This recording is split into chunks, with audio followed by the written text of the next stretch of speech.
Hello everyone, today I bring us gist around money.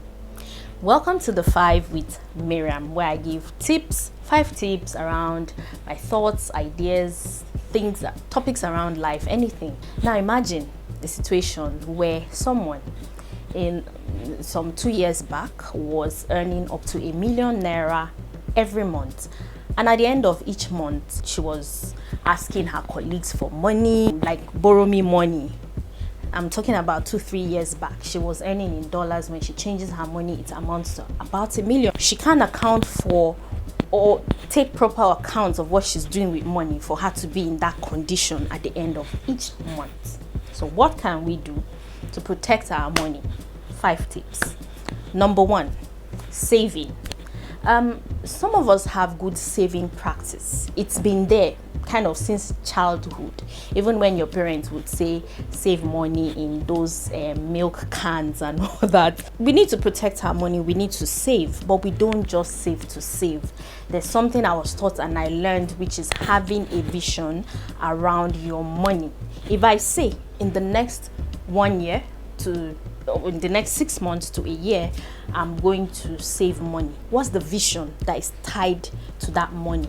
Am I going to run my master's program? Am I going to buy a car?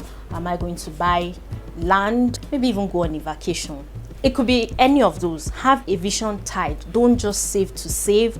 Have a vision tied to your money. Another thing important to note around saving is not put all your eggs in one basket. You can't have all your money in just one place, because it means you're just a step away from disaster should something like fraud happen on your account, or you got swindled, or you got hush puppied, if I can put it that way. I've had 2 colleagues of mine, work colleagues, who experienced losing money in their accounts.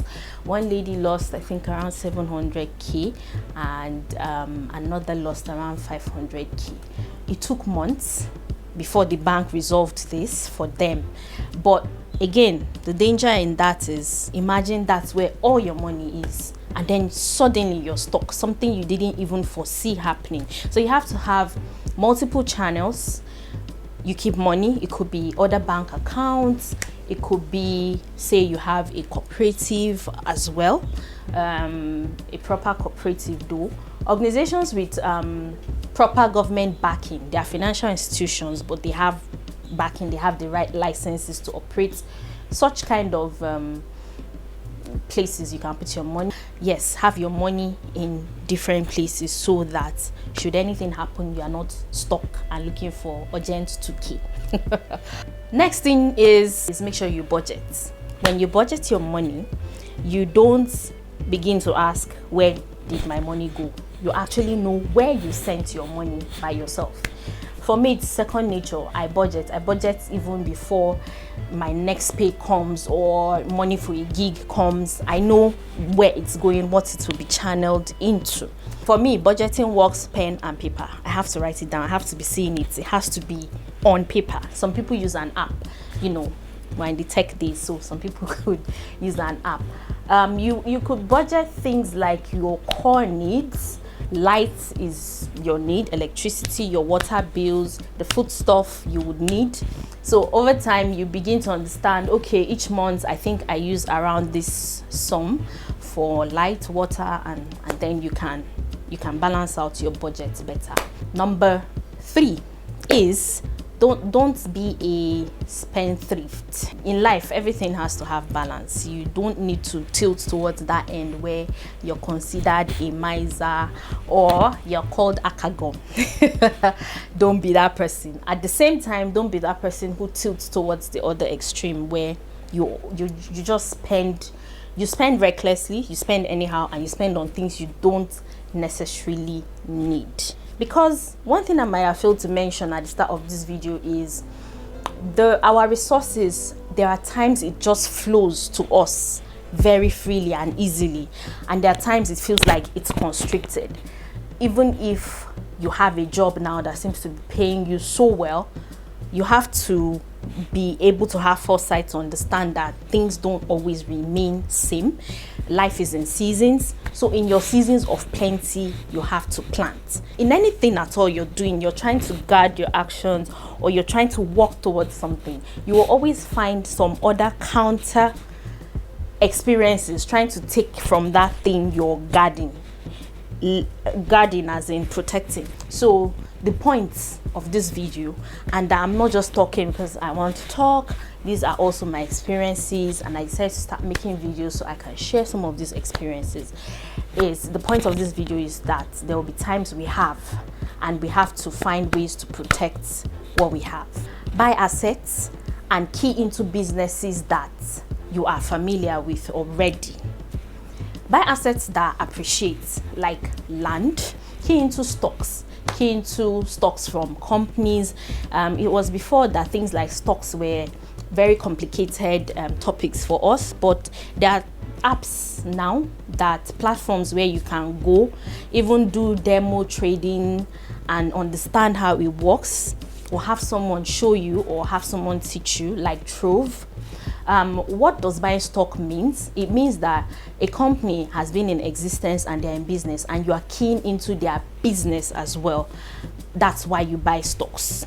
So as they have or gain profits, you are kind of a stakeholder as well, and you get to enjoy and share their profits. Businesses in tech, into futuristic kind of technologies too, are not likely going anywhere. It's very obvious the future is tech.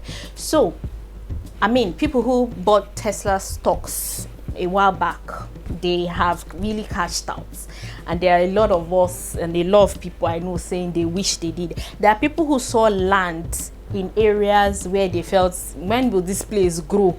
And today they are regretting it because the place has boomed, and they would have sold if they wanted to more than triple the amount they bought those lands. So it's about being wise, which also brings me to the next point. Remember the story about the lady who had, or is earning ₦1 million. It's a true story. It's not made up. And so she had to get in touch with a personal finance coach who told her that your colleagues still lend you money at the end of the month because they know your source of money. They know you can afford to pay them back. Should you lose that job, or should anything happen, they would not be there for you. That was why she had to eventually see or talk to a personal finance coach. So not be every time do it yourself. Sometimes you are gonna need the professionals to teach you how to do it right. They didn't just read it off some books. Some have had it applied in their personal lives. Many have taught people the tips, the tricks, and it has worked. A personal finance coach is going to take into account your lifestyle, your income. Are you married? Are you single? So they can structure out something for you that makes sense for you personally, not a general umbrella idea around finance. You could go out there and somebody is just telling you save money, but on account of you being a man or a woman with children, what can you save compared to someone who is single? They would really sit with you, walk you through, and you just have to be open with them, and you'll make good progress. I have been working with Uyime at Rural Exits. We had been trying to get around working on this for years, and then eventually we did last year. She's awesome. She opened my eye to a lot of things, and why I had to work with her was when I also asked myself, I was in some trouble, and I asked myself why at that point in life I couldn't find anywhere to pull out the sum of money I needed to just get myself out of the trouble I was in. And I was like, I've been working, so why am I in this situation? And that was like the wake-up call. Something had to change. Sometimes that's the moment in your mind when you know something has to change. When you ask yourself questions, why is something like this? Why am I in this situation? I recommend also reading the book The Smart Money Woman for ladies. The book it's told as a story, but there are many money lessons in there. They've done a series for it. I don't know if they've completed it, but I always recommend reading a book first before watching, especially for this topic around money.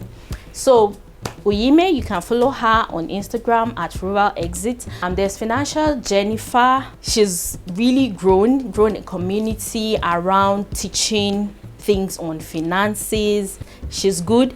There's lots to learn from her as well. When I saved with her community in 2021, I was able to use that money at the end of the year to clear up something I had been paying for over a year. So that too, when you are not just listening and you put what you're hearing into practice, you become better with your money. And finally, there is Mr. Ogochukwu Omeogu. Anywhere you hear that this man is going to speak, please run there, be present. This is someone that when you hear him talk, he succeeds at helping you have a mindset shift around money, around finances. Some people may be thinking, you are here telling us what to do around protecting your money, and there are people who don't even have the money to start with. Go listen to him. Follow his page as well on Facebook, on Instagram. He has lots of tips. You can take it from a man who grew up with the notion for many out there is this person cannot amount to anything, physically challenged, but able to walk into rooms and speak to thousands today, and called internationally to speak as well. And he's talking about the same things around money, around finances, and it's not just talk. It is someone who has worked with people and giving them results. So again, don't do it yourself all the time. There's a reason some people are professionals at what they do. I've been watching lots of YouTube videos for years around finances. Yes, I got some things right, but the key things that I would say is helping make me better was from talking to people who truly have gone through the process and they know and can teach you. And also, I have a book written titled Job Hunt Like a Pro. In that book, I share my experiences and tips, very strong tips around the job search, which works for graduates, students, youth corps members, NYC members, and even people looking to transit from their jobs, maybe transit to other jobs, or are just looking for something better. I promise you there's something in there you've not heard of before. And take it from me that I'm fit to write the book, because I've been working for close to 9 years, and every time I got a job, it was by applying. I'm not saying I have not had rejections. I've had lots of rejections, but in my own world, I don't understand you have to pay to get a job, or you have to bribe someone. For me, it had been apply, get interviewed, and get the job. So that's it for the 5 on this episode. I hope you enjoyed listening. Share your thoughts in the comment section. Please subscribe if you're watching on YouTube. So see you next time.